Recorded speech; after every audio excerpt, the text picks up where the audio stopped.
Hello everyone, it's Brian Grabowski with Best Way Mortgage with your mortgage tip of the day. I get a lot of questions from buyers that are looking at multifamily properties that are being financed through FHA, and today I wanted to talk about the topic of reserves. What are reserves? Well, reserves are required on an FHA transaction when you're purchasing a 3 or a 4 family property.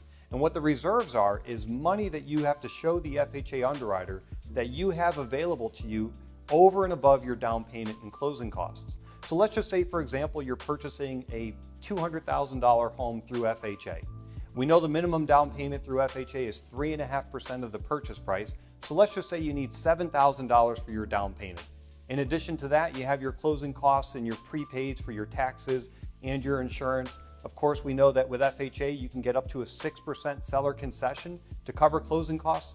But let's just assume that there is no seller concession, so you as the buyer, you've got to cover your closing costs and your prepaids.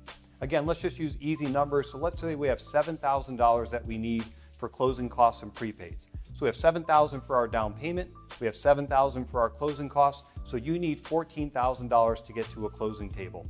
When you need reserves on a 3 or 4 family property, what FHA is going to require we do is document your down payment and your closing costs and enough money to cover 3 months of mortgage payments. So your bank account or the funds that we're showing to the underwriter has to cover those extra 3 months of payments.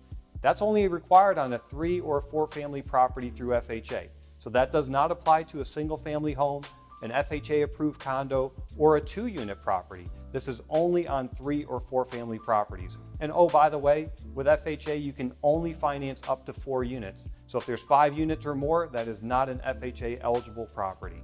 Hey, I hope that helps clarify things with reserves. I'm Brian with Best Way Mortgage with your mortgage tip of the day.